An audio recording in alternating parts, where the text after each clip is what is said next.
defina qué son instituciones financieras. Mire, otro problema.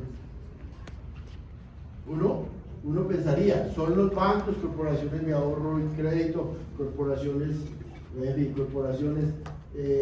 sociedades de seguros, y uno se queda pensando, bueno, en el sector cooperativo, ¿quiénes de ellas se llaman instituciones financieras? Bajo mi criterio, bajo el estatuto orgánico del sistema financiero colombiano, no caben sino las cooperativas financieras que existen en Colombia, vigiladas por Superintendencia Financiera. Porque existe otro grupo de cooperativas que se llaman de ahorro y crédito. O sea, dejamos a los fondos de empleados por fuera, ¿cierto? Los dejamos por fuera. Si hay un fondo mutuo, el fondo mutuo no está excluido, son contribuyentes del impuesto de renta, ¿cierto? Perdón, el fondo mutuo está igual que los fondos de empleados. Bueno, listo, tampoco lo cobija, listo. Entonces, instituciones financieras, hay también que esperar que nos digan si las cooperativas de ahorro y crédito clasifican ahí. Yo considero que no. ¿No por qué? Pues por la tarifa. Estamos buscando estamos pensando, puede que sea cierto o no sea cierto, que al sector financiero y a todas estas compañías les va muy bien. Y entonces son sociedades comisionistas, bolsa de bienes y productos agropecuarios y tienen la tarifa. Muy bien. También las personas jurídicas y sociedades de hecho contribuyentes de trabajo.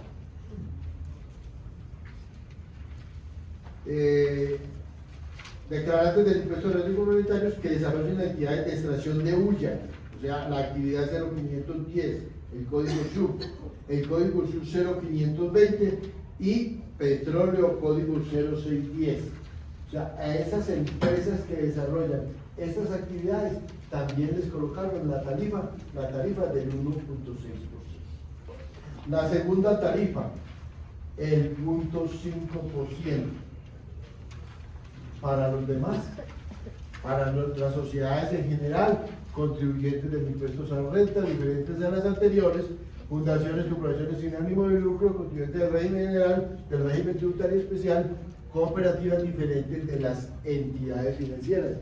Yo lo dije así porque no puedo decir diferente a las vigiladas por la Superintendencia Financiera de Colombia. Considero que debe ser así. Solo las cooperativas financieras vigiladas por la Superintendencia Financiera de Colombia cabrían en el 1.6. Las demás cabrían en la tarifa de 1.5. ¿Qué activos se excluyen de ese valor patrimonial neto o patrimonio líquido? El valor patrimonial de acciones, cuotas o partes de interés social en sociedades nacionales. Subrayadito. Hemos subrayado lo que hemos considerado más importante. Poseídas directa o indirectamente. Es que no solo yo soy accionista. Yo soy accionista de esas sociedades a través de otras. Entonces no solo las acciones que posea de manera directa, sino las que posea a través de otras sociedades. O a través de fondos de inversión, o vehículos de inversión sin personería jurídica.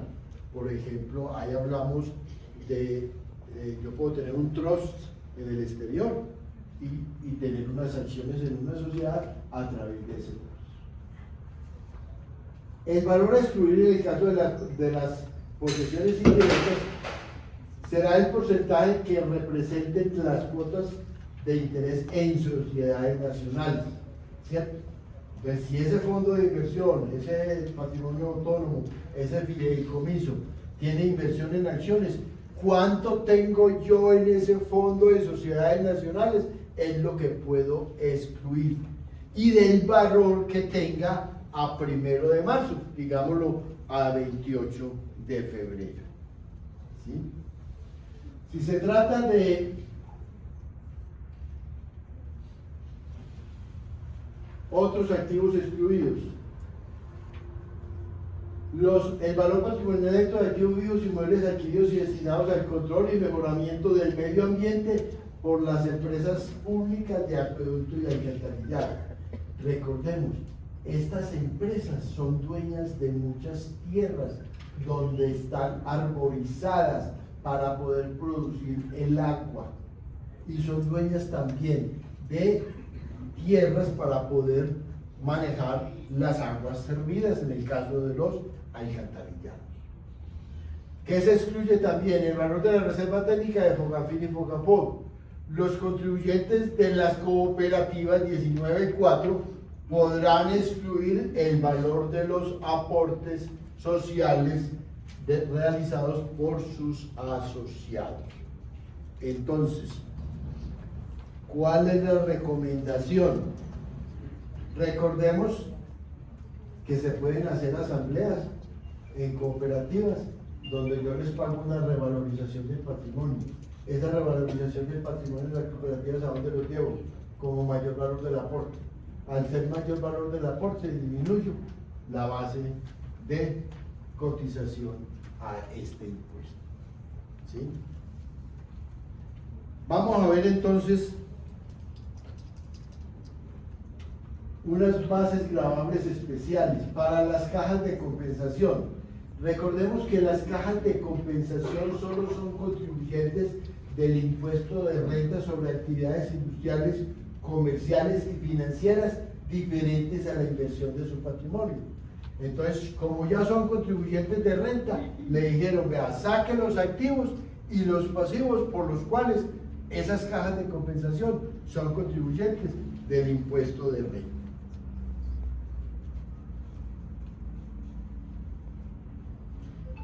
Y en fiducias hay que tener en cuenta cuando se trate de inversiones a través de fiducias o entidades aseguradoras, fondos de inversión, etcétera, etcétera, el patrimonio, el porcentaje de acciones que corresponda dentro de mi inversión. Yo tengo un patrimonio autónomo y le digo a Porvenir, a Protección, inviértame en acciones nacionales. Entonces, ese porcentaje que yo tengo a través de ese fideicomiso en acciones nacionales es lo que se puede restar. ¿Cuándo hay que presentar esa declaración? Esa declaración hay que presentarla el 1 de abril, o sea que estamos a un mes de presentar esa declaración. Y el primer pago es el 1 de abril por el 50% de la cuota y la segunda cuota, el otro 50%, el 4 de mayo. O sea que esto es ya, mejor dicho, inmediatamente. Uno se pregunta, si las entidades todavía no han cerrado sus balances, ¿podrían provisionar este impuesto? Yo considero que sí. Antes de cerrar mis balances, me di cuenta que yo tenía una obligación y esa obligación me va a disminuir el patrimonio. Al disminuir el patrimonio, ya saben ustedes cuál es la planeación tributaria. Entonces yo hago una provisión de entrada porque antes del balance de hoy, pues, hay gente que ya, hay sociedades que ya organizaron sus balances, ya están listos, no hay ningún problema, ¿listo? Entonces, para ellos no habría esa dificultad. Bueno.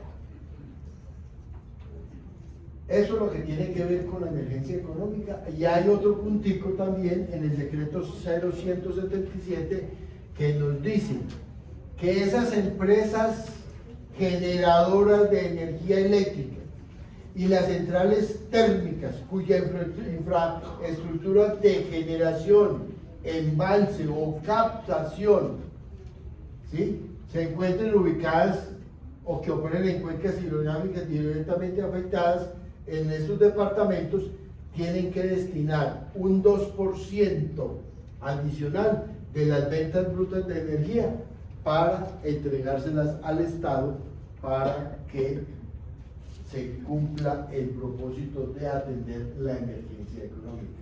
Entonces, aquí hay, en el decreto ley 077, hay otra parte del 2% de las ventas brutas de energía generadas por estas que tengan la infraestructura de generación, embalse o captación en esas zonas afectadas. Mejor dicho, ahí está Hidroituango, ahí está Urrá, la represa de Urrá, que parece fue, pues dicen por ahí que fue una de las generadoras pues, de esas circunstancias. Pero bueno, yo no tengo elementos de juicio para juzgar ese tema. Entonces, señores, tenemos un nuevo impuesto al patrimonio en cabeza de las personas jurídicas. No digo en cabeza de las sociedades, de las personas jurídicas, ¿cierto? Y de las sociedades, de hecho, que sin ser personas jurídicas están aquí ubicadas en este esquema. Muy bien. Vamos a mirar la página 401 del manual de retención. Vamos a cambiar de tema, vamos a mirar unos aspectos importantes que necesitamos tener en cuenta. Vamos a mirar la página 401 del manual de retención en la fuente, que tenga que ver con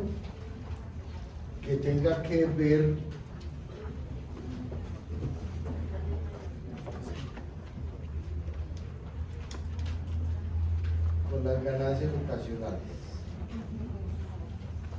Vamos a la 401. Ok.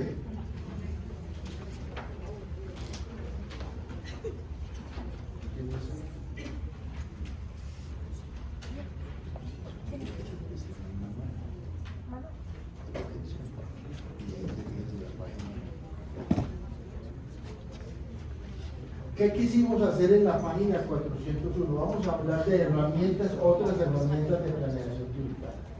A ver, a uno muchas veces les hablan de ganancias ocasionales, pero uno no sabe dónde están las cosas. Entonces, análisis de ganancias y pérdidas ocasionales obtenidas en Colombia por sociedades y personas naturales. Las ganancias ocasionales en Colombia, digamos, no son muchas. Básicamente son cuatro. ¿Cuáles son? Herencia, legado, donaciones. Una. Otras. Venta de activos fijos poseídos 2 o más años. Otra. Liquidación de sociedades que tengan una vida superior a 2 años. Liquidación de sociedades que tengan una vida superior a 2 años. Y la otra, loterías, rifas, apuestas y similares. Loterías, rifas, apuestas o similares. Esas son las ganancias ocasionales en Colombia.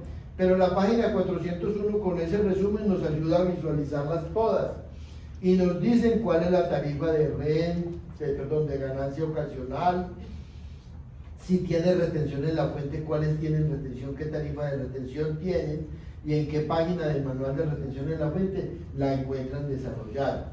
Y si es una herencia, legado o donaciones, aquí dice que cuáles son la parte exenta y que los gananciales, va a decir más adelante, que los gananciales es un ingreso no constitutivo de renta, no es una ganancia ocasional. Hay gente que confunde. En una liquidación de una sociedad conyugal nacen dos cosas. Uno, si la sociedad conyugal se liquida en vida de los pacientes, ya hay que hablar general paciente, porque no sabemos de qué color son. ¿Listo? Entonces, si la liquidación de la sociedad conyugal se realiza en vida de los pacientes, cada uno va a declarar lo que le corresponde y se llaman gananciales. Los gananciales es una partida del impuesto sobre la renta, no es una ganancia ocasional, no es. Y dentro de los que hacen parte de la sociedad conyugal se pueden entregar adendas, o sea, yo puedo decir, yo me quedo con el 40 y tú con el 60, o yo con el 80 y tú con el 20, lo que quieran. Y eso siguen llamándose ganancias ocasionales para el receptor. Me explico. Algunos liquidaron 80-20, listo, cuando la realidad es 50-50, ¿cierto? Independientemente de quién esté declarando los bienes, o sea, los bienes no pertenecen a quienes lo están declarando bajo el punto de vista fiscal. Pertenecen a los dos, hoy es 2, o de pronto hay 3. Bueno, hoy hay 2 miembros de la sociedad conyugal, norma general 50 y 50, independientemente que el uno venga declarando el 100 y el otro 0, no importa, eso no importa. no por estarlos declarando, se vuelve dueño de él. Entonces, liquidan la sociedad conyugal que está 100-0. Uno declara en 100 y el otro no declara nada. Y listo, entonces, el uno se tiene que bajar del patrimonio si liquidaron 50 y 50. Y el otro queda con patrimonio. El que queda con patrimonio ya tiene su justificación, liquidación de la sociedad conyugal, me hice dueño de algo que no venía declarando, lo venía declarando mi cónyuge, compañero o compañera, desde tiempos inmemoriales, listo.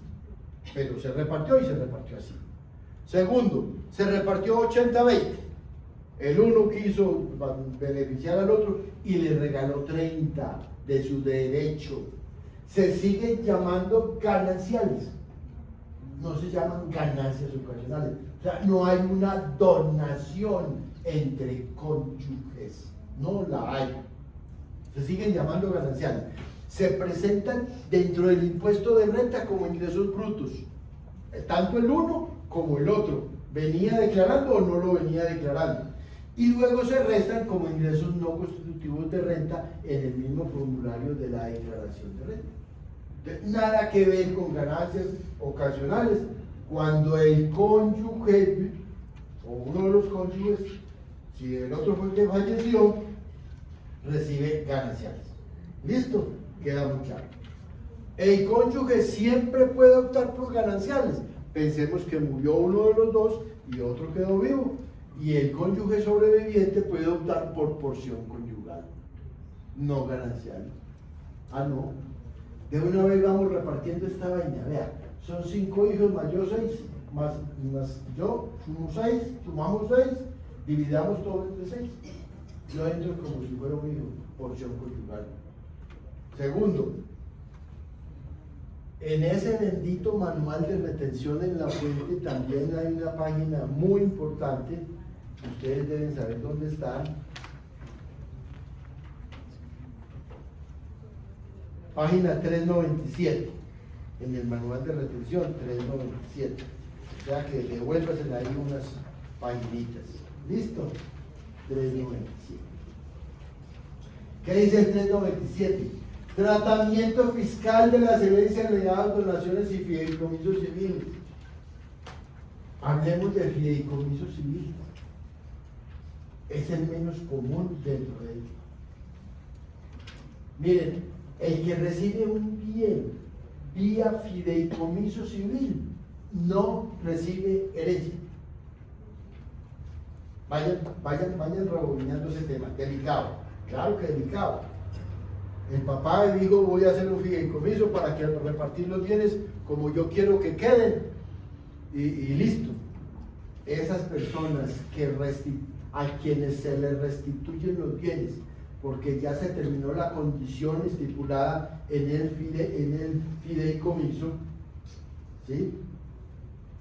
No reciben herencias, por mal que sea el hijo 1, el 2, el 3, el cónyuge, nada, reciben restitución de bienes. Y eso se trata, vamos a verlo al final, se trata como, por aquí está, aquí está, se trata como bienes recibidos por concepto de donaciones y otros actos jurídicos intervivos celebrados a título gratuito tienen esa connotación, solo tienen un 20% de renta exenta. Entonces, ojo con los fideicomisos civiles, porque si yo voy a recibir una casa de habitación donde el causante tiene derecho a entregarme una exención de 13.000 VT, yo solo me voy a quedar con una exención del 20% del bien recibido sin superar los 1.625 VT. Entonces yo no puedo pensar que me voy a quedar, si soy hijo único, por ejemplo, tendría derecho a 13.000 VT por ser la casa de habitación que estoy heredando, pero si la estoy heredando vía fideicomiso, se me va por aquí. Entonces, es muy importante, ahí hay un material bien bueno, y si ustedes se van a la página 395 encontramos otras cositas, o en la 396, órdenes hereditarios en la distribución de las herencias.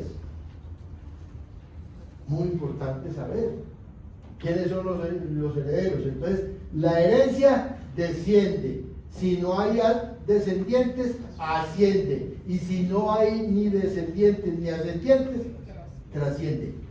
¿Qué significa eso? Hijos, padres, hermanos. Así queda. Cuando se trata de padres y de hermanos, el cónyuge sobreviviente también tiene derecho a una parte de la herencia. Y además de sus gananciales, le va a tocar una herencia también. Entonces ese cónyuge va a tener un ingreso de renta ordinaria llamado gananciales, más también de esa otra mitad le tocó compartir con sus padres, los padres del fallecido, o con los hermanos del fallecido. Él también, esa persona sobreviviente, llámese hombre o mujer, el que sea, también va a heredar. Entonces es muy importante que sepamos cuál es el orden hereditario, y ahí están las normas del Código Civil para los que se quieran pues quedar en ese tema. Muy bien. Entonces, ojo, hay que planear las muertes de las personas. No, yo no estoy diciendo eso. No estoy diciendo eso. Pero yo sí puedo, estando vivo, liquidar la sociedad conyugal. Claro. Y hay otras maneras de hacer planeación tributaria. Vender o donar la nuda propiedad. Recordemos, todo bien tiene dos valores, la nuda y el usufructo. Y cuando yo vendo la nuda o dono la nuda, ese que la tiene se vuelve dueño del fide, del rendimiento, del beneficio, de la parte remuneratoria el día en que muera. El día en que muera, ese dueño de la nueva propiedad se vuelve dueño de ese beneficio sin pasar por ganancias ocasionales. Bien, entonces, ¿puedo yo hacer algo con la nuda? Pues claro. ¿Qué es lo que sí hay que hacer? ¿O qué es lo que no hay que hacer? ¿Regalarle a los hijos? Nada. ¿Por qué? En el mundo estamos. Y hay unos que son muy ositos por ahí, está claro. Y yo he visto a los papás aguantando hambre porque le dieron los bienes a los hijos. A los padres aguantando hambre porque le dieron los bienes a los hijos. ¿Ya? Entonces, es muy delicado ese tema. Cuando yo entrego la nuda propiedad, yo me quedo con el usufructo. ¿Ya? Y él se vuelve dueño del usufructo el día que yo me vaya de esta tierra. Ahí sí es distinto. Ahí sí es distinto. Él queda dueño del coquito, pero yo recibo los arrendamientos, los intereses, yo vivo en la casa, yo alquilo la bodega, eso es mío hasta que yo esté mi rey, porque eso lo trabajé yo. ¿Sí me entiendes? Eso lo trabajé yo. No lo trabaja usted. ¿Qué hacen normalmente los que reciben la herencia? Lo que por agua viene. Ya saben ustedes cómo es el tema en este. Volvemos a la página 402, modelo de comparación patrimonial. ¿Por qué me atreví a escribir sobre este tema de modelo de comparación patrimonial? Todo lo que le vamos agregando a estos hermosos libros ha sido producto de las experiencias que hemos tenido con una hermosa amante de todos ustedes, que se llama ¿cómo? La Diana. Listo. Ustedes aman mucho a la Diana. Muy bien. Y yo también, ¿cierto? Cuando no me acuerdo de él, solo.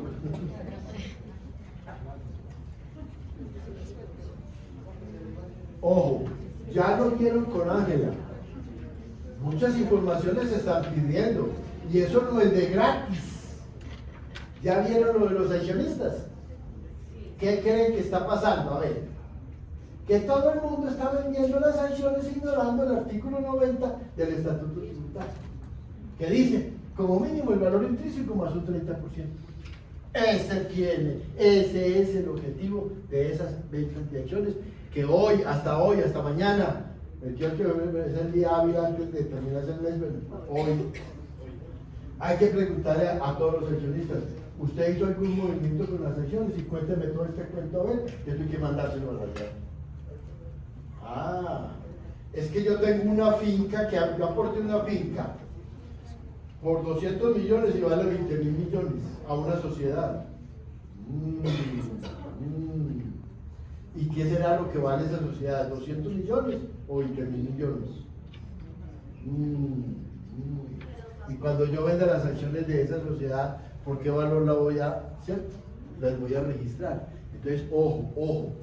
Hoy la DIAN tiene una herramienta que se llama, ¿cómo? IA. IA. No me ría. Que esa bendita herramienta. Pues a ver, la DIAN ha tenido la información toda la vida. Lo que pasa es que, gracias a Dios, es muy perezosa. Gracias a Dios. Y mientras más perezosa sea, mejor. ¿Cierto? ¿Por qué?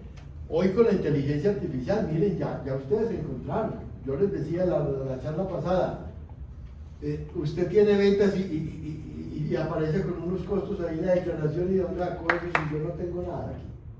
Venga, cuénteme pues, cuénteme. A todos los productores de banano y plátano de Urabá les dijeron que hay unos pequeñitos que venden 2 cajas semanales o 10 o 20 cajas de plátano, de banano. Hay unos pequeñitos, pero hay otros grandes. Pero los grandes cumplen con todos los requisitos legales. Pero los pequeños, un pequeño productor de banano o plátano puede vender en el año 400 millones. Y es pequeñito. Un productor de leche puede vender 300 millones en el año. Pero tiene costos de 280. ¿Cierto? O de 200. Ese señor no ganó nada. Vendió sí porque le vendió a una comercializadora internacional o a una productora procesadora de leche y ya está la información lista. Yo sí vendí plátano, banano en el leche. O vendí cerdos. Muchos vendieron cerdos. O vendieron aguacate. Hoy está de moda el aguacate. Listo. ¿Y a dónde están los costos? Entonces, planeación tributaria. Desde hoy habrá documento, soporte o factura electrónica desde que voy al carro a echarle combustible, desde que voy a donde vaya, mi factura electrónica, mi factura, vea el RUN mío, vea el RUN mío, vea el RUN mío. Y eso hay que enseñárselo a todos los campesinos. A todos los campesinos de Urabá, ya les están preguntando, a ver los costos y gastos de esto. Pues usted no tiene aquí nada. Aquí aparece que me vendió a una comercializadora internacional 400 millones de pesos y no veo ningún costo y ningún gasto relacionado con eso. Entonces, por favor, ¿cuánto vale el impuesto de una renta líquida agravable a una persona natural de 400 millones? Por ahí 100, más o menos. Y como hay que corregir la declaración, póngale más y más y más. Entonces, por favor, hoy por hoy, planeación tributaria, ojo, costos y gastos, factura electrónica, documento soporte, el que sea, o documento equivalente, si queda algún documento equivalente, nómina electrónica. Ya Ángela se lo dijo con otro tonito, más delgadito que el mío, pero bueno, eso debe ir calando. Nosotros como contadores nos volvemos casi corresponsables con nuestros clientes por ese tema.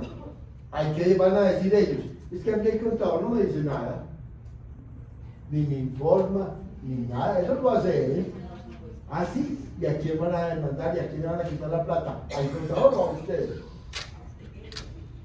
Ojo, hay que enseñarle a la gente, miren, hoy hay tanta información que todos los empresarios tienen que saber un poquito de impuestos. ¿Qué le hace que ordenen vacas? ¿Qué le hace que produzcan plátano, banano, cualquier producto del agro, tomate? Lo que produzca, hay que enseñarles. Y después le dicen, y usted me los aporta a la seguridad social. Y usted vendió 400 millones, se lo dividen por 12 y le dicen, eso le da, dividida por 12. Dividido por 10 da 40 y le bajamos un poquito, queda 30 y pico. ¿Cierto? Entonces usted tiene un ingreso de 30. Y, a ver, ¿dónde está la seguridad social suya mensual? No esté a ver pues. Y esa seguridad vale del 29.5 o el 30.5. Así de sencillo. ¿Cierto? Entonces nosotros tenemos que, pues, hay una labor social en nuestra profesión que nos corresponde eso. En la página 402 estamos viendo una conciliación patrimonial. Ya les dije la vez pasada, contador que se irrespete no hace conciliaciones patrimoniales, que se irrespete. Pero el que se respete siempre las hace y cuida a sus clientes. El patrimonio líquido del año anterior se le resta el patrimonio líquido del presente año. Este señor se consumió 152 porque rebajó su patrimonio. Y al final rebajó su patrimonio ¿en cuánto? En 587 millones. ¿Hay problema en rebajar el patrimonio? No hay ningún problema. Ojo, no toda rebaja significa estar a paz y salvo con el Estado. Usted en medio de esa rebaja se pudo haber ganado un montón de plata y no la está reflejando. Entonces aquí están las rentas gravables, las rentas exentas, ¿cierto? Esas justifican los avalúos, justifican esas variaciones patrimoniales. Mire, valorizaciones que yo llevo el patrimonio y no llevo el ingreso, están justificadas. La tasa, la diferencia en cambio no realizada está justificada. Yo tengo unas pérdidas porque por allá invertí en Estrabal, dice ahí, y perdí esa plata porque, bueno, se la robaron. Y no me van a devolver nada, yo no estoy restando, porque los puse por valor cero. Aquí tengo compras, impuestos, tarjetas de crédito. Las tarjetas de crédito hay que revisarlas permanentemente, todo el año, para saber a qué corresponden, si son gastos personales o son conceptos que ya son deducibles y ya los tengo metidos en otra parte. Entonces, ojo con este tema de listo. ¿Qué es lo más importante en las conciliaciones patrimoniales? A ver, ¿por qué tomé la decisión de escribir este tema? Tomé la decisión por una sencilla razón. A una sociedad le dijeron, muéstrenme la renta por comparación de patrimonio. Y yo dije desde el martes, toda persona jurídica o toda persona que lleva contabilidad, eso tiene que estar cuadrado, ¿sí o no? Lo que está en el debe tiene que estar en el haber y punto. No puede haber debes sin haber, ni haber sin debes. ¿Listo? Entonces todo tiene que estar cuadrado. Entonces, ojo, si todo se lleva por contabilidad, no tiene por qué haber diferencias de conciliación patrimonial. No tiene por qué haber. Los artículos 236 y 237, que lo tengo por allá en el material de las personas jurídicas, si quieren nos vamos para allá, para el material de las personas jurídicas, y estamos en la página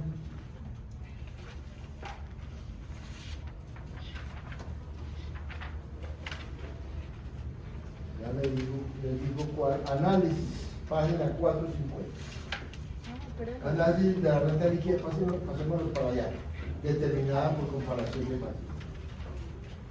Página 450, manual de retención. ¿Qué me dice estas normas? Me están diciendo que yo cada año tengo que hacer una conciliación patrimonial. ¿Y qué justifica la conciliación patrimonial? Me dice el 236. Cuando la suma de la renta gravable, las rentas exentas y la ganancia ocasional neta resulta inferior a la diferencia entre el patrimonio del último, entre los dos patrimonios líquidos de los 2 años consecutivos, entonces va a tener una renta líquida gravable por comparación de patrimonios. Y el 237, para efectos de la determinación de la renta por comparación de patrimonios, a la renta gravable se adicionará el valor de la ganancia ocasional y las rentas exentas. De esta suma se resta el valor del impuesto de renta y complementario. Listo. Vamos a ver un ejemplo de la vida real. Ese lo tomé de la vida real. En la página 453 al final. La parte final de la página 453. Ahí, está bien. La DIAN le dijo a un cliente, vea, su patrimonio líquido del año anterior fue este, y el nuevo es este de arriba. Hay una diferencia de 3.250.000, 3.250 millones, eso está en millones de pesos. y dijo, vea, cogiendo la renta líquida gravable como dicen 236 y 237, y sumando y restando lo que se puede sumar y restar, restándole el impuesto de renta, ¿cierto? Encuentro que el impuesto de renta, y aquí le estamos restando el impuesto de renta y crecimiento patrimonial neto, listo. Aquí hay una diferencia de 1.300 millones a usted, que es una persona jurídica. Y dice uno, pero ¿cómo así que una diferencia de patrimonio es una persona jurídica que no lleva ninguna contabilidad distinta de la única que lleva donde registra todo? Entonces, resulta que los artículos, esto es lo que hace la DIAN, y así se lo mandó a esa empresa. A usted me le falta justificar 1.300 millones, diga qué pasó. Pero como el 236 y el 237 no habla de réstele los ingresos o súmele los ingresos no constitutivos de renta, súmele otros ingresos que son contables más no son fiscales, y reste los gastos no deducibles, tampoco lo dice el 236 o 237, encontramos que a la DIAN le faltó 2.000 más 2.800 menos 1.500, los 1.300. Entonces, ¿cuál es la recomendación para defendernos ante la DIAN?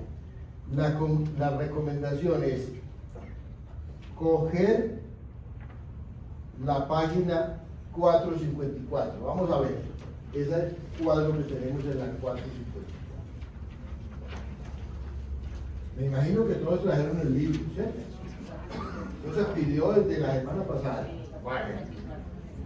Página 454, subilo por favor. ¿Qué estamos diciendo? Recordemos, todas las sociedades tienen que llevar libro fiscal y libro contable, digámoslo así. Si no lo quiere llevar, tiene que tener muy claras las diferencias entre la parte contable y la parte fiscal. ¿Qué hacemos entonces?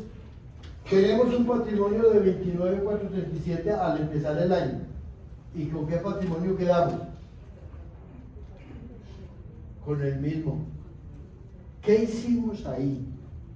Restamos todo lo que afectó los activos, los pasivos y el patrimonio de diferencias que son contables.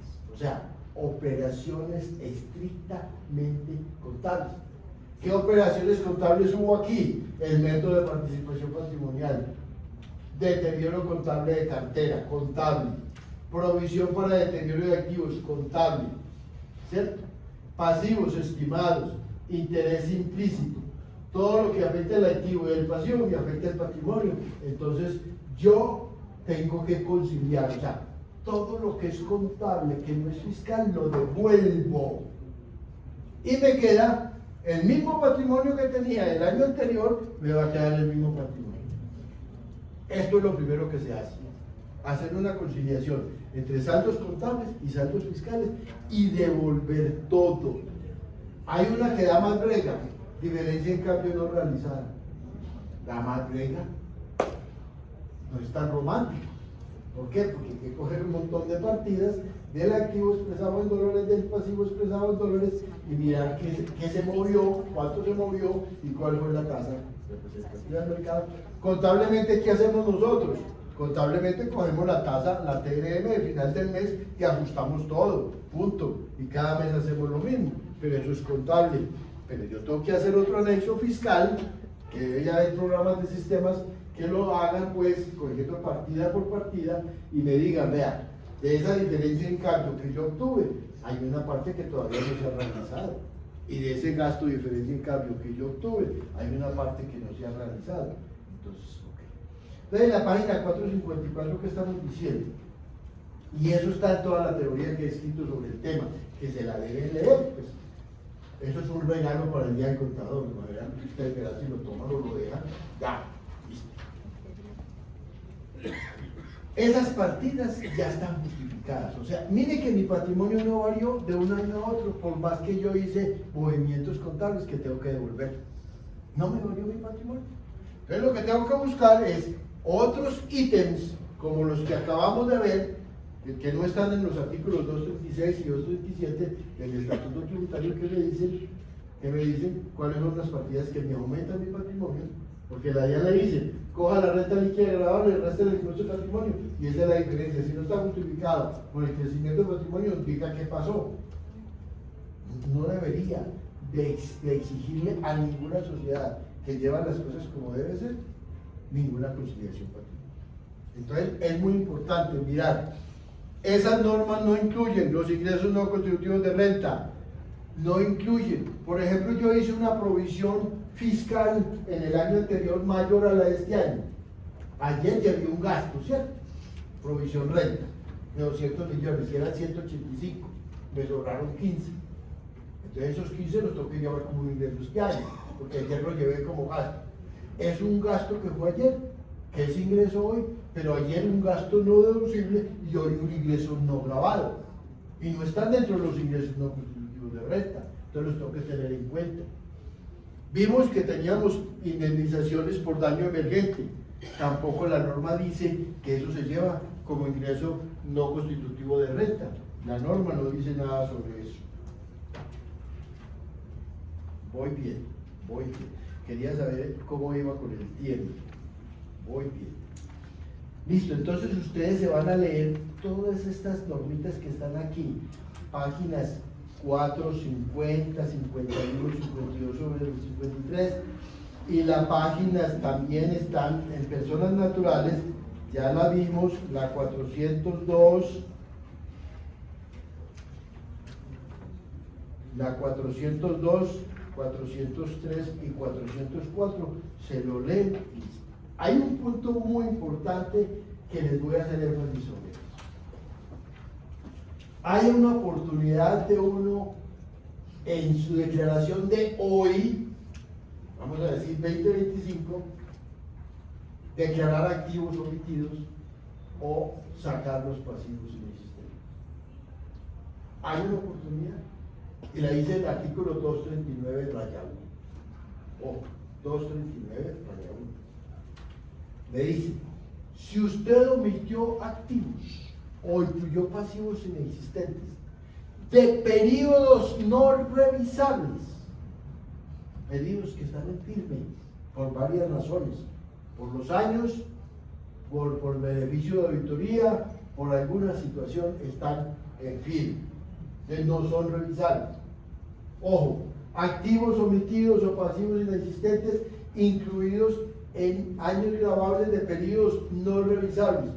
Usted los puede incluir hoy en su declaración de renta como activo o eliminar el pasivo y aumentar su renta líquida gravable y liquidar el impuesto sobre esa renta líquida gravable sin decir nada, sin pagar intereses de bola, nada.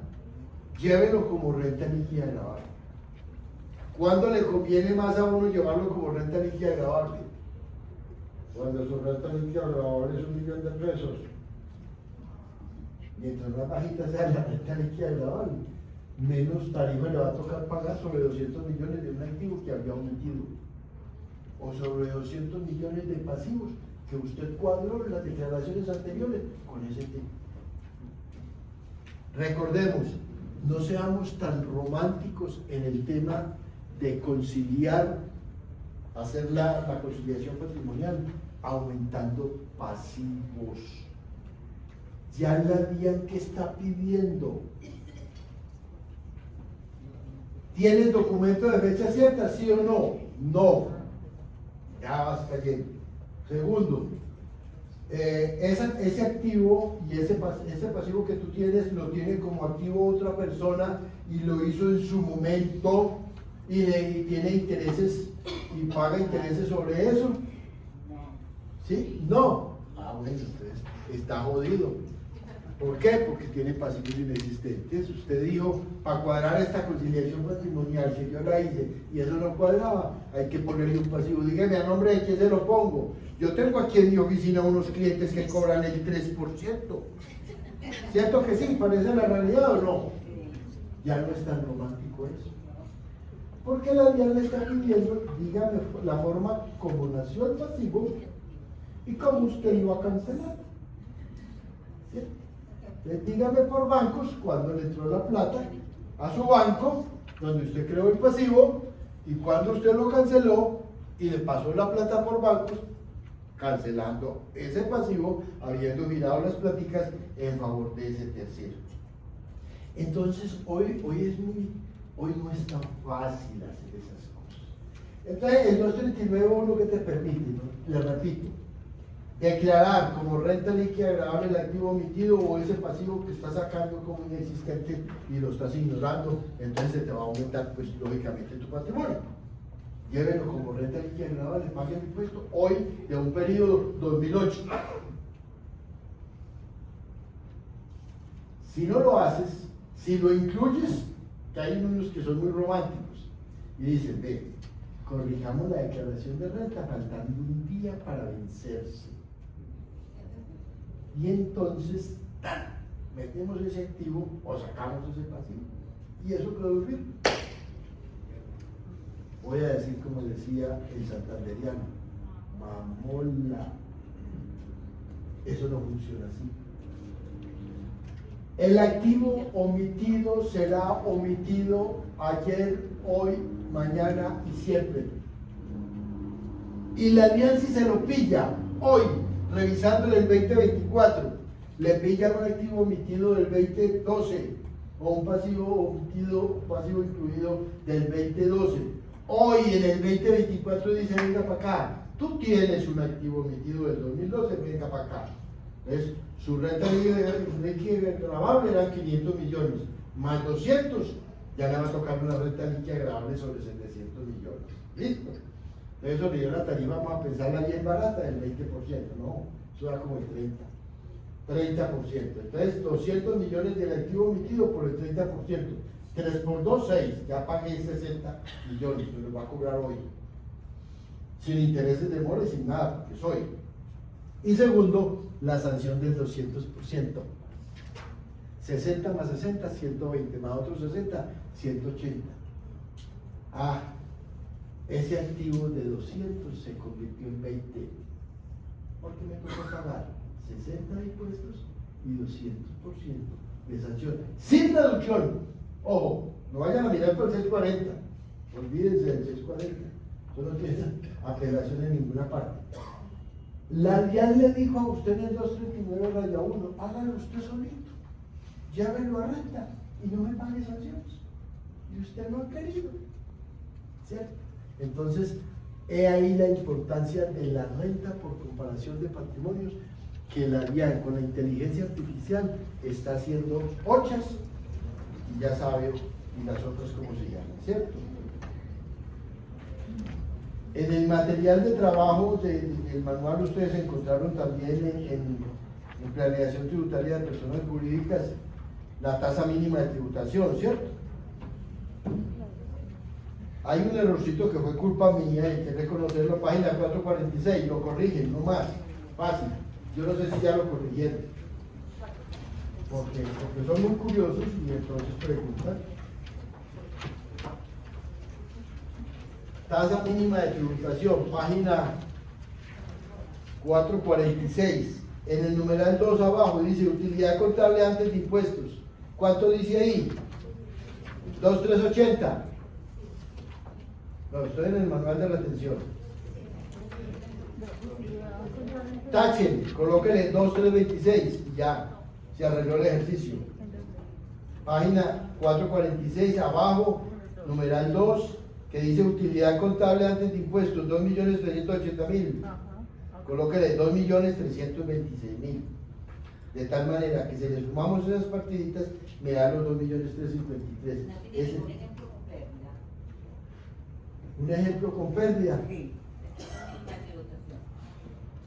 Sí, ahí hay uno. ¿No está ahí? O en el libro suyo no le salió. Vea, ahí está en la 447. Si la utilidad depurada es negativa pérdida, no hay impuesto adicional. Ahí está. ¿Ah? Si su empresa da pérdida contable, usted tiene que hacer la depuración para que le termine dando pérdida fiscal o le termine dando. No hay problema. Dios te bendiga. Vaya en paz, no peque más. Si tenía pérdida contable, hizo la depuración y siguió con pérdida, nada pasó. ¿Qué? 2326 y aquí 2380, 2326. Muy bien, gracias. Bueno, ese era ese detallito que les quería contar ahí. Que se me chispoteó ese número. Bueno, eso está bien, no hay problema. ¿Cómo es que justificamos los errores que cometemos? A ver, un refrán popular bien bueno. El único que no se equivoca es el que no hace nada. Ah, qué madre. Eso está muy bien. Listo. Página 436. Vamos a hablar de planeación tributaria, aportes a sociedades. Muchas veces necesitamos que las personas, las sociedades, aporten a sociedades unos bienes, o unos activos, unos pasivos, un balance. Entonces, los artículos 319, 319.1, 2, 3, 4, 5, 6, hasta el 6, y creo que se va por ahí hasta el 7, no, hasta el 6 nomás, hasta el... sí, correcto, hasta el 319.9 se va, hasta el 319.9, del 319 al 319.9 está el proceso de aportes a sociedad. ¿Qué bendición tiene pasar un bien a una sociedad? ¿Cierto? Necesitan aportar un bien a esa sociedad, claro. O los papás quieren ir entregando la herencia a los hijos y entonces empiezan a suscribir acciones y el papá no suscribe y terminan los hijos quedando con esa sociedad y ahí está el activo mayor que tenía el papá. Eso se hace así. ¿Listo? Entonces, aportar a una sociedad no genera enajenación, no aplica el artículo 90 del Estatuto Tributario, no aplica, no hay precio de venta. Los datos que tiene el paciente que aporta, llamado paciente, persona natural, persona jurídica, como se quiera llamar, los datos que tiene son los mismos que se trasladan a la sociedad receptora. Entonces, yo tengo un bien, vaya a decir una bodega que la he depreciado, la adquirí por allá en el 90, la vengo depreciando, ahí voy con ella, vale 1.000 millones, hay depreciaciones de 350, la fecha de adquisición fue el año 90. Se puede aportar en sociedad y le entregan acciones de esa sociedad. ¿Listo? Y eso no es una enajenación. No es enajenar, aportar a esa sociedad. ¿Listo? Y todos los datos, la depreciación sigue siendo la misma, la línea que tenía, el número de años que tenía, la fecha de adquisición no se cambia, queda con el año 90, por si la sociedad lo vende, va a tener una ganancia ocasional y no una renta ordinaria. Listo, sigue conservando todo, absolutamente todo. Lo básico es hacer un documento con el aporte donde quede constando lo que dice el artículo 319. Punto. Entonces es muy importante tener eso como una herramienta de planeación. Sociedades que se fusionan o se extienden también están ahí, tampoco se considera enajenación la fusión de una sociedad con otra. Nada. Hay que cumplir unas condiciones. Ahí están, ahí están. Las escisiones tampoco se generan venta. Yo quiero partir este negocio que tiene esta persona jurídica, tiene 3 negocios, quiero hacer 3 sociedades, una con cada negocio. ¿Qué es lo más importante que tenemos ahí en escisiones? No se puede excindir un activo. Hay que excindir negocios, o sea, operaciones. Hay un activo que genera arrendamiento llamado bodega, hágale, eso no es un activo, eso es un negocio, arrendar bodegas. Ese negocio me estaba generando un arrendamiento, yo no voy a sacar la bodega, voy a sacar el negocio de arrendar bodegas.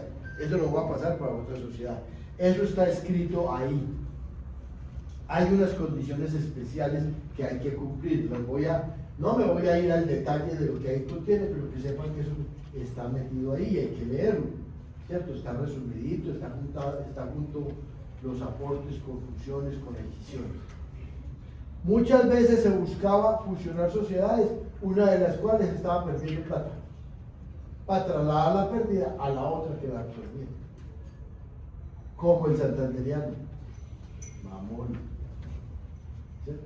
Eso no se puede. ¿Por qué? Porque solo se podrá asumir como pérdida el porcentaje de participación con el cual queda cada uno de las divisiones, ya sea fusionadas o absorbidas.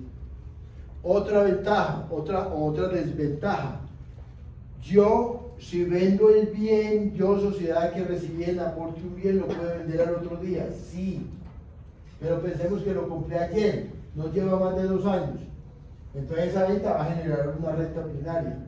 Esa renta ordinaria de ese bien que recibí yo como sociedad, aportado por el accionista en esa sociedad, lo vendí, no se puede compensar con pérdidas. Yo tengo pérdidas en mi sociedad, necesito hacer una operación, entonces me aportan un bien, llego y lo vendo, como tiene menos de 2 años, la renta ordinaria, esa pérdida ya iba a cumplir 12 años, se me iba a perder y yo quiero. Tiene que esperar 2 años para que esa pérdida ordinaria se pueda compensar, para que esa utilidad ordinaria se pueda compensar con las pérdidas ordinarias.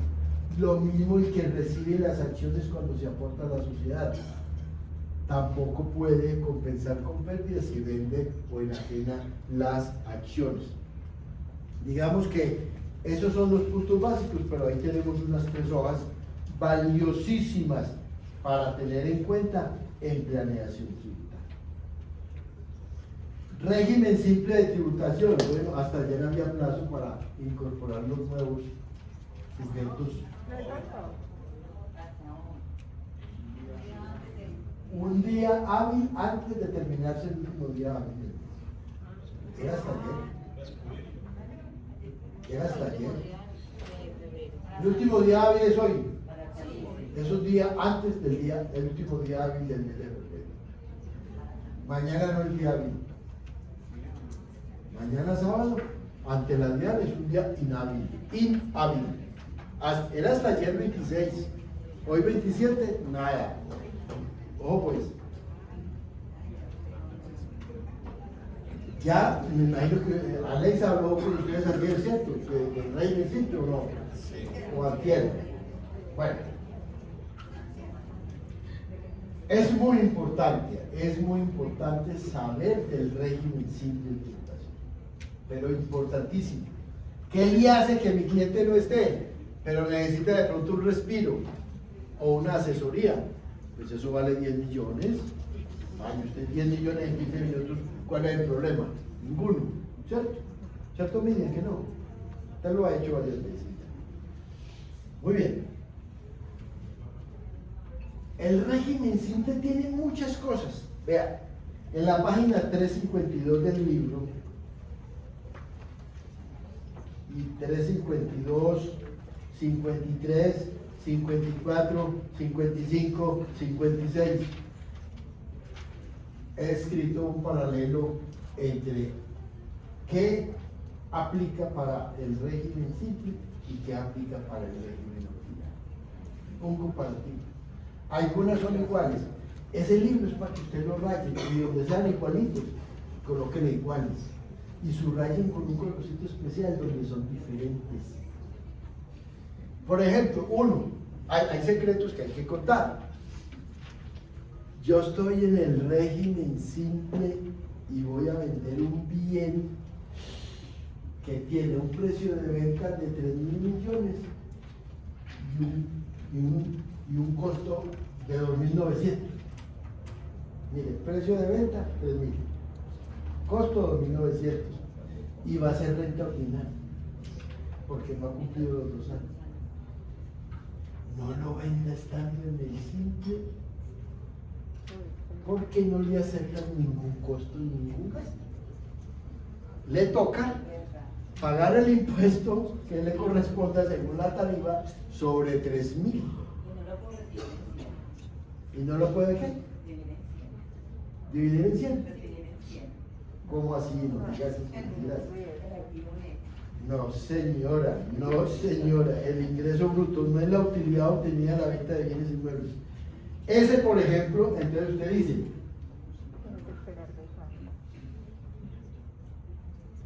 dice, si es ganancia ocasional, pues no hay ningún problema, porque la ganancia ocasional, allá o aquí es la misma, ¿cierto? Allá o aquí es la misma. En el régimen simple, ingreso y costo, ganancia ocasional por el 15, en el régimen ordinario, la misma cosa. Ahí no hay ningún problema. Pero si estamos hablando de rentas ordinarias, hay cosas que son complicadas. Vamos a mirar algunos detalles de ese comparativo como para que abramos los ojos.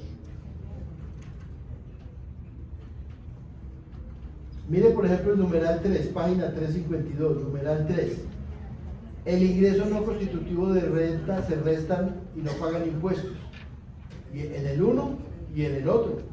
Ah, sí, es que la norma me dice a mí, en el régimen simple no van ingresos no constitutivos de renta, no van. Pero cuando hablamos de rentas exentas que son hermanitas, sí se puede. Digamos que sí hay gran diferencia. En rentas exentas, por ejemplo, lo podemos ver en el numeral 4. Las pensiones generan rentas exentas. Un pensionado que le va muy bien puede estar en el régimen simple, aunque su pensión sea bastante significativa. ¿Cierto? ¿Por qué? Porque hay que mirar la tarifa y la actividad económica que tenga y el rango. Vámonos un momentico al régimen simple para que ustedes aprendan. Ya saben cómo caminan al régimen simple, ¿cierto? Por el sombreado gris, margen del lomo. Miremos las tarifas. Miremos las tarifas del grupo 3SIC, que es la última, pues profesionales independientes. Mire, ¿cómo no voy a preferir yo estar en el 5.9 o en el 7.3 cuando posiblemente esto sobre el ingreso es más barato que el 25 o el 30 sobre la renta bruta? Estoy en la página 326. 326 del libro. Listo. Entonces, ¿qué es lo que uno tiene que evaluar? Estos valores en pesos que hay es del 2025, o sea, lo trabajé con la VT del 2025, o sea, si va a ingresar al régimen simple ahora, trabaja con el 2026. Entonces, una persona tiene una pensión de 200 y está ganando 500, está aquí en 700, le toca el 7.3. Yo creo que como trabaja con honorarios, 500 con honorarios, con una rentabilidad del 60, le da 6 por 5, 30, una renta renovable de 300 millones. ¿Será que 300 millones con una tarifa del 30 es más cara o más barata que coger los 700 y multiplicarlo por el 7.3? O sea, la invitación es la siguiente: no importa que mi cliente tenga rentas exentas, no importa que tenga un hotel nuevo con rentas exentas, o tenga 2 suites o 10 suites en un hotel con rentas exentas de aquellas que nacieron en el 2003, no importa. Hagamos el ejercicio en la página nuestra www.gomez.com. Ahí dice herramientas y dice plantilla del simple, y usted me enseñó a llenar eso para una persona natural o jurídica y le dice: no te conviene, papito o mamita, estar en el régimen simple. Inclusive le coloca esos adjetivos, ¿cierto? No te conviene estar en el régimen simple. Otras cosas que uno tiene que pensar. Miren, yo ayer le hacía un ejercicio a una persona con esa plantilla y me encontraba con lo siguiente.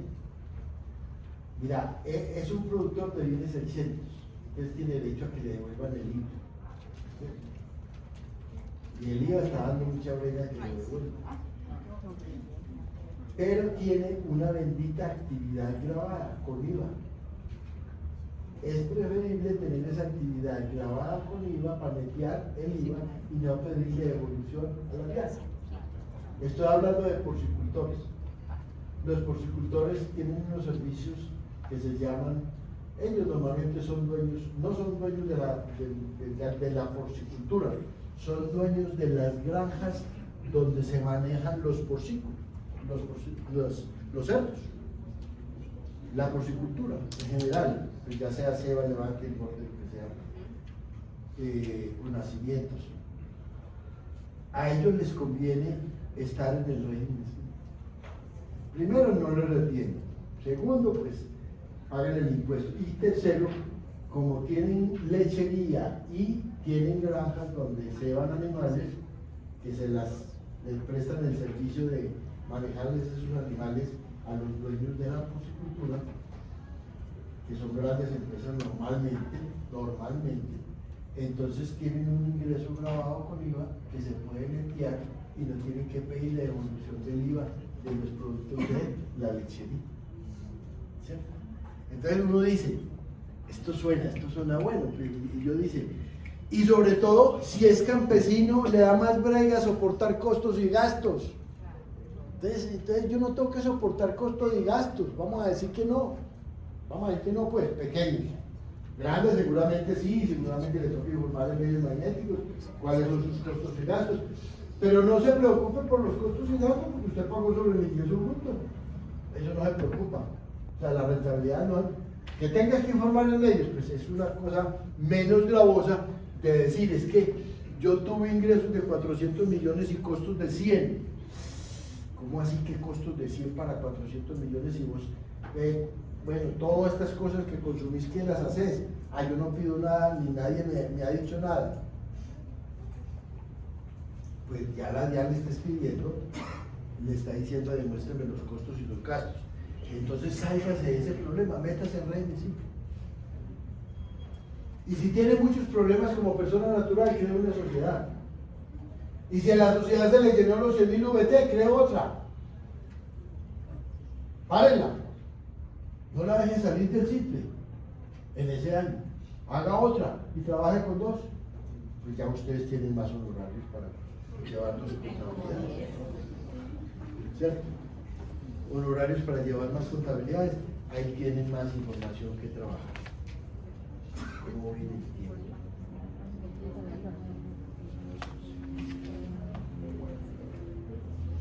Vamos a hablar de ese 352 de algunas otras cositas que son importantes. Vamos a ver si las encuentro así.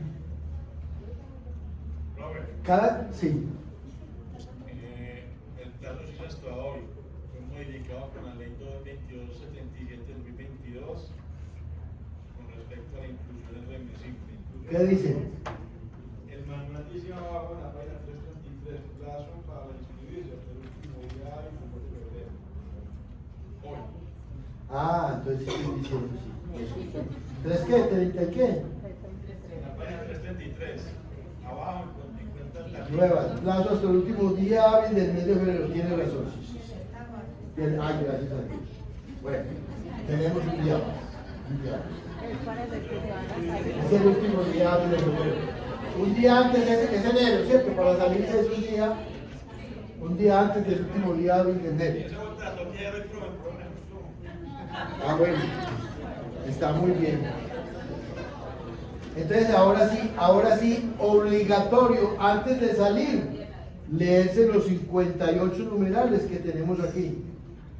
Desde la página 352 hasta la 356 hay 8 numerales. Vamos a ver, yo quiero ver algunos importantes. Les decía, hay que revisar de manera permanente las páginas 348 y 349. 348 y 349, eso está en la plantilla de la página de Gil Gómez. Está las preguntas que hay que hacerle a las personas naturales 348 y a las personas jurídicas en el 349 si usted puede pertenecer al régimen. Hay una partida que se olvida con alguna frecuencia. Hay alguna partida que se olvida con alguna frecuencia, que es las rentas pasivas. ¿Qué significan las rentas pasivas? Y ahí dice, Lea el artículo 884 del Estatuto Tributario. Aquí la ley. ¿Qué son rentas pasivas?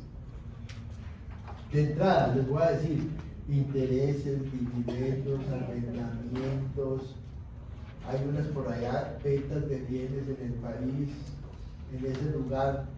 Yo creo una sociedad en el exterior, vendo los bienes de manera directa y se los tengo a mi cliente, pero le va a ayudar a sociedad que está en el exterior. Eso es una renta pasiva. Explotación de intangibles, marcas, patentes, etcétera, venta de bienes, de bienes intangibles que estoy explotando. Entonces, en la plantilla que tienen ustedes dentro de las herramientas de esa página, si usted le dice no, debiendo ser sí, inmediatamente lo saca. Usted dice, aquí tiene que decir sí o no, aquí tiene que decir no. Si dice sí, inmediatamente le sale un aviso y le queda en rojo. ¿Qué quiere decir que le queda en rojo? Semáforo en rojo, no pase, no siga, ya, no puede. Esa partecita de las rentas pasivas se me olvidaron mucho, muchísimo se me olvidó. Entonces, tener en cuenta ese tema. Hay otras preguntas en la página 352 que no quiero dejarlas pasar.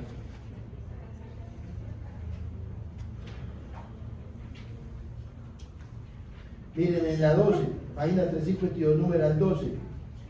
En la renta ordinaria yo puedo tener el componente inflacionario de ingresos y no deducible de un componente inflacionario de gastos. Aquí, en el régimen simple, solo puedo sacar el componente inflacionario de los ingresos, que es ingreso no constitutivo de renta.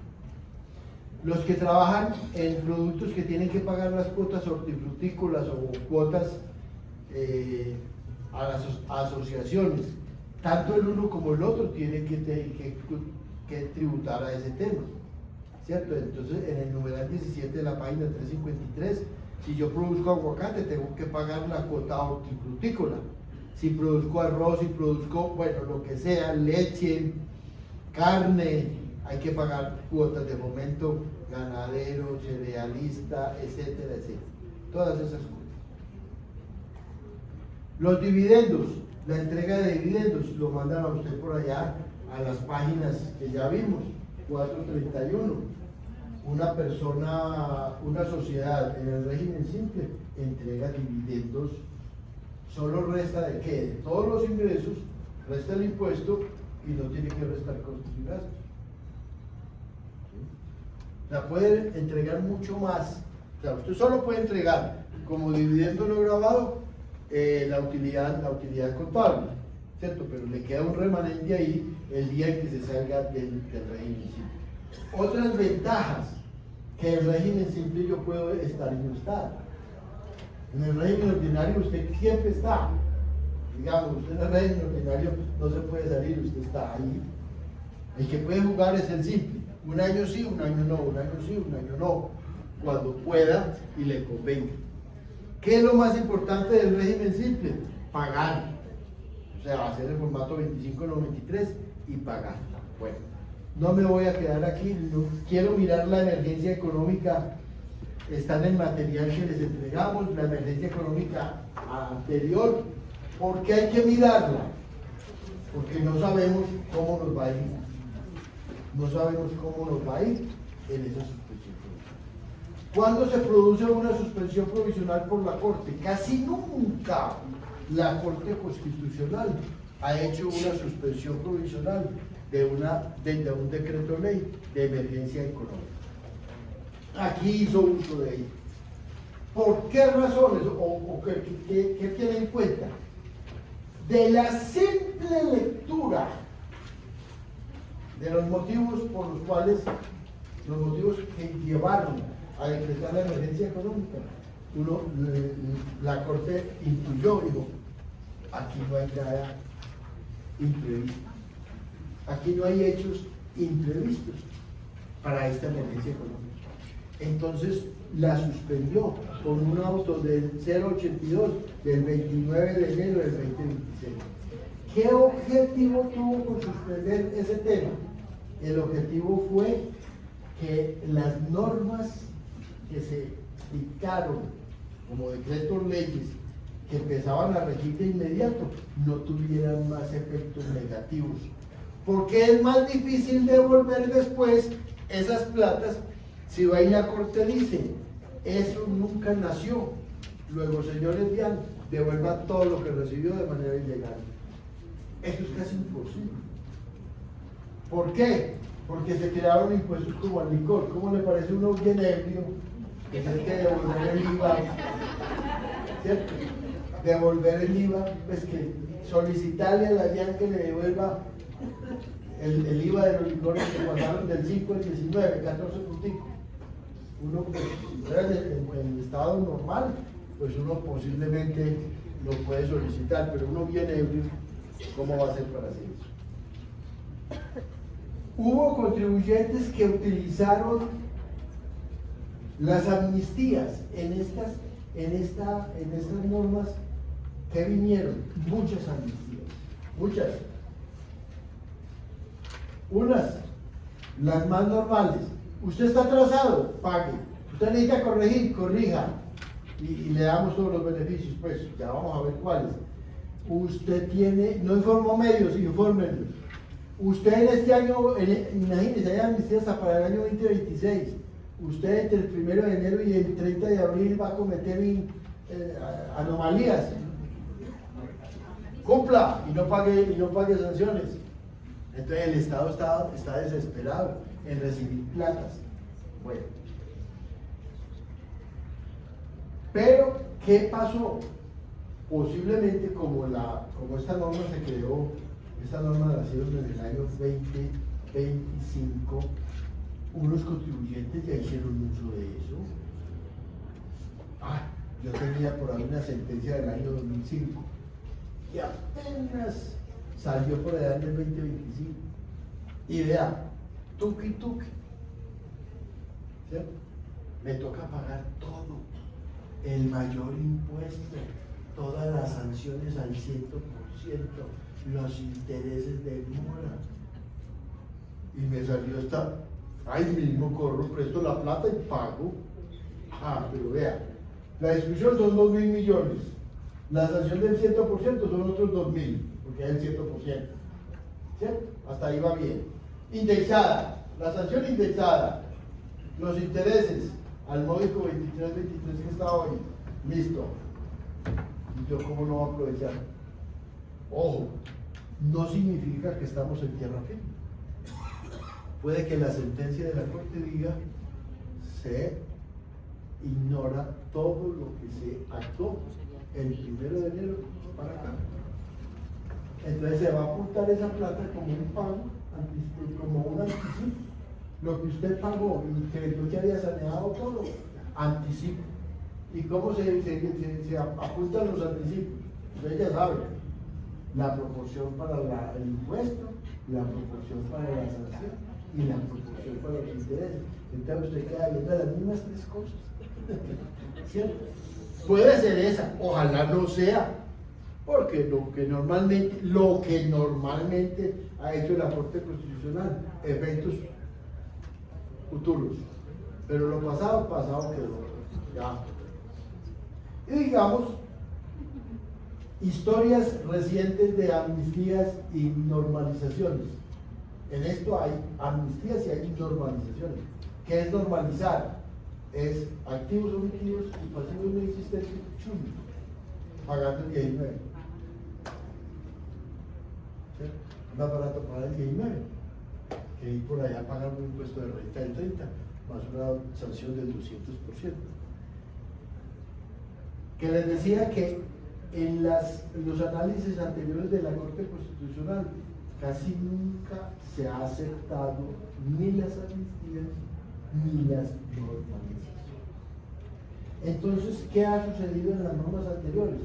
La Corte conoce del tema pero no suspende la norma. Entonces los contribuyentes, ¿qué hacíamos? Hasta antes de que la Corte diera su fallo, se hacían todas las amnistías y la Corte decía de aquí para arriba. ¿Ya? Entonces por dicho, lo mismo que hicieron los contribuyentes, que sabían que eso se iba a suspender, o por lo menos lo presentían, que se iba a suspender, y fueron y pagaron. Pues ojalá sea hacia el futuro, que no sea pues que se regresen todos los efectos. ¿Listo? Vamos a ver en el tema las cosas importantes de amnistías. ¿Qué amnistías hubo? Página 20 del material. Página 20 del material, ustedes me funciona. Ahí está todo el material para que lo lean, pero no voy a... En amnistías, ¿qué amnistías hay? Reducción transitoria de sanción e intereses moratorios. O sea, la sanción la redujeron y aquí están, vean. Si yo tengo procesos en la DIAN, títulos ya ejecutivos, yo puedo pasar a la siguiente. ¿Y qué perdón me dan? Pase a la siguiente. Me están diciendo, vea, si es una sanción, queda con el 15, me van a perdonar el 85. ¿Lo puedo aprovechar? Pues claro, el interés, este es el de enero, hoy está 23, para que lo sepan. Pues por febrero que ya está acabando, 4.5%. O sea, pasa del 22.36 a 4.5 en enero. ¿Qué me estoy ganando yo? Mire, me estoy ganando un montón de plata, sobre todo pues en esta sanción. En ninguna amnistía, ojo pues para que se lo sepan, en ninguna amnistía le perdonan a usted el capital. Nunca, nunca es nunca. Capital de impuestos. Nunca se perdona eso. Si a usted tiene una investigación tratante, llegó la liquidación oficial de revisión, llegó a todas las partes, a la vía administrativa o la vía contenciosa administrativa, y al final lo sancionaron, o le van a aplicar pues las normas, nunca se rebaja esta parte del impuesto. Esto nunca se perdona, nada, nada es nada. Se perdonan las sanciones y se perdonan los intereses. En la página siguiente, ¿qué tengo yo? Omisión en la presentación de declaraciones tributarias hasta el 30 de noviembre del 2025. O sea, hechos que debía haber presentado hasta el 30 de noviembre, tengo plazo para hacerlos hasta abril 30. ¿Y qué me van a perdonar? Las sanciones reducidas al 15%, pagando el impuesto de retenciones pues al 100%, ya lo saben, sin liquidar intereses de mora. Ah, yo omití la presentación, ahí tengo ese beneficio. Es muy importante saber de esto por si de pronto reviven o la reviven parcialmente esta emergencia económica. Adelante. La otra.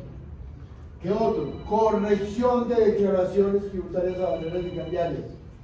¿Y qué me dice? Lo mismo, liquidando el 100% del capital, 15% de sanciones y 0% de intereses de mora. Avanza la otra. Pago de obligaciones tributarias aduaneras y cambiarias que se encuentren en discusión ante la DIAN, sobre las cuales no se ha notificado la resolución que resuelve el recurso de reconsideración. Me investigaron la declaración de renta del 2022 y ahí vamos, y ya la DIAN me envió liquidación oficial de revisión. Yo presenté el recurso, está en vilo. La DIAN todavía tiene un año para expedir la resolución para resolver ese recurso. Yo puedo ir a la DIAN y decir, me acojo ya, lógicamente. ¿Qué es lo que yo pretendo si esta emergencia se considera válida? Que la Corte Constitucional modifique estas fechas, sobre todo estas, que están próximos a vencerse.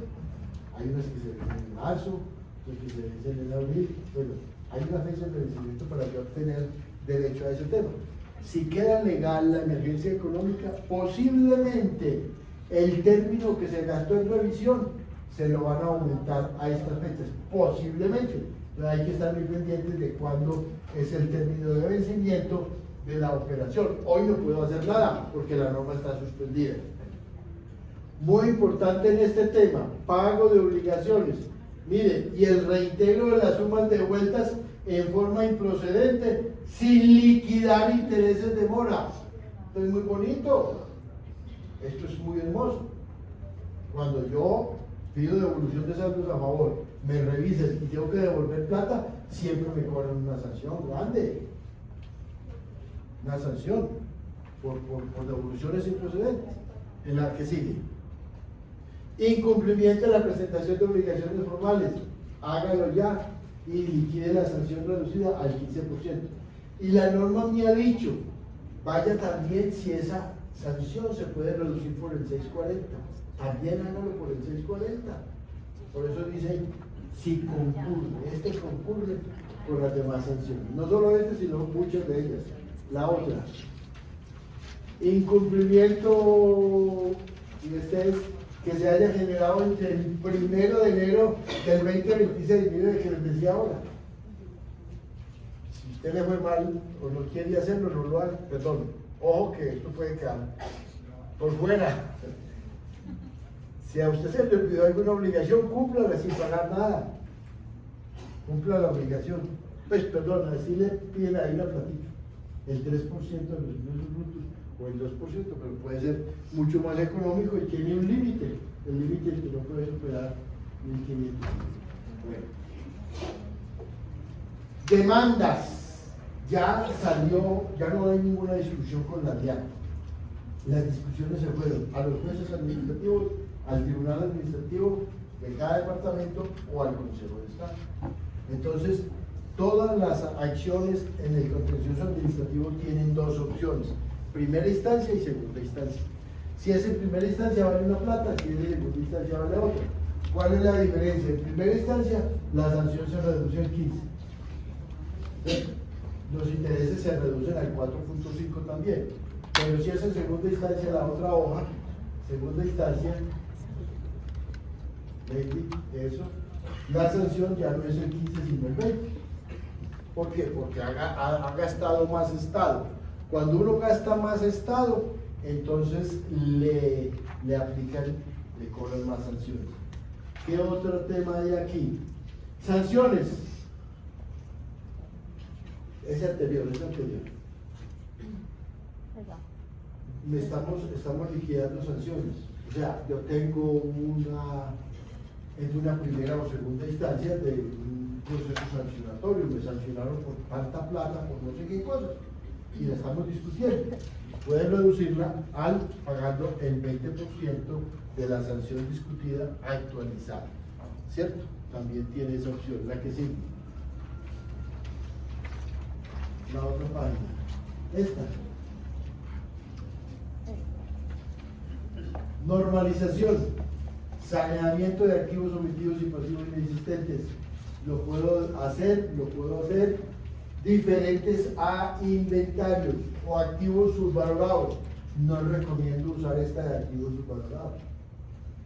¿Por qué me van a cobrar 1.019 si yo tengo más bien una ganancia personal y me cobran el 15%? Si yo tengo un activo subvalorado, ¿para qué lo voy a normalizar valorándolo pagando un 19? Cuando si lo vendo, tengo una ganancia personal y pago el 15%. Me parece que eso no tiene sentido. Ojo, no pueden ser inventarios. La normalización, yo no puedo tener diferencias, no puedo sanear diferencias de inventarios. ¿Por qué? ¿Quién me dice por qué sacan los inventarios? Yo estoy haciendo trampa en las declaraciones de renta, bajando la rentabilidad y bajando los inventarios. ¿Cierto? ¿Cuánto tiene de inventarios? Bájenlos, dice el gerente. Y ustedes como contadores o revisores no hacen caso, ¿cierto? No hacen caso. ¿Y queda claro el mensaje? Bueno. Avancemos un poquitico sobre ese otro tema de cuáles son los impuestos adicionales. Avancemos un poquitico más en el material. Y en el material de trabajo está aquí en la página, estamos en la página 29. 29, sí. Ahí está bien. Vamos bien. Ok. ¿Cuáles son los nuevos impuestos que está creando en la primera emergencia económica? O el decreto ley 1474, que es como consecuencia de la primera emergencia económica. En licores, vinos, aperitivos y similares, el IVA que estaba en un 5% lo suben al 19%. Aquí es donde los departamentos están bravísimos, o estuvieron bravísimos antes de la suspensión. ¿Por qué? Porque están dejando de tener, y los departamentos tienen otro impuesto adicional. Este impuesto es le están encareciendo los productos al departamento y los departamentos solo reciben el 5. Y en la norma salió que los 14 puntos los va a recibir el Estado Nacional, el otro. Juegos de suerte de azar por internet. Antes estaban excluidos del IVA, le pusieron el IVA, tarifa de 19%. Ya saben ustedes que cada que Luis Díaz patea un balón, todo el mundo le apuesta. A Luis Díaz no, a los Hurtado, a los Poles. A Luis, bueno. Entonces, el tema de apuestas por internet está grande. Entonces, ahí sale un buen impuesto. Avancemos en este tema. ¿Cómo se calcula el hecho? La tarifa va a ser el 19. Listo. Envíos urgentes. Antes se podían traer envíos urgentes de $50, perdón, de $200 sin pagar impuestos y lo rebajaron a 50. Están subiendo los impuestos. ¿Qué más? Este es muy delicado. Aquí si no quisiéramos estar. Miren, las bases que estaban altas, 72, de 72 a 122, de 122 a 239 y 239 en adelante, con unas tarifas bajitas que estaban en el 0, en el 0.5 y en el 1, y en el 1.5. Mire cómo las rebajaron, de 72 lo bajaron a 40. Al bajar la base, va a quedar mucho más gente pagando el nuevo impuesto, el impuesto al patrimonio. Personas naturales. El primero que vimos ahora es de las personas jurídicas, de 40 a 70 de años. Esto lo subieron grandísimo. Miremos el ejemplo que tenemos en la página siguiente. Vean, un incremento del impuesto del 110, del 147 y del 280. Al que menor ganaba o menor patrimonio tenía, el incremento es del 280%. En la media el 147 y los que tienen más se lo subieron al 110%. Entonces el Estado aquí iba a recibir IVA, no sé, yo voy a decir que IVA para no asustarme mucho, iba a recibir un montón de plata. ¿Qué más tenemos ahí? Otros impuestos. Este es impuestos adicionales para el sector financiero. Le subieron 15 puntos a la tarifa. Del 35 se la subieron al 50. Ya ellos estaban en el 40, en el 38, quedaron en el 50%. Esto es muy grave. Lógicamente para que tengan renta gravable superior a 120.000 UT, pero no deja de ser pues un impuesto demasiadamente oneroso. Seguimos. Regalías no deducibles. Las regalías que estaban como deducibles se convierten por el decreto de emergencia en no deducibles, salvo cuando se presenten situaciones que están ahí subrayadas. ¿Cuál más? Incremento de tarifas en el impuesto nacional al consumo.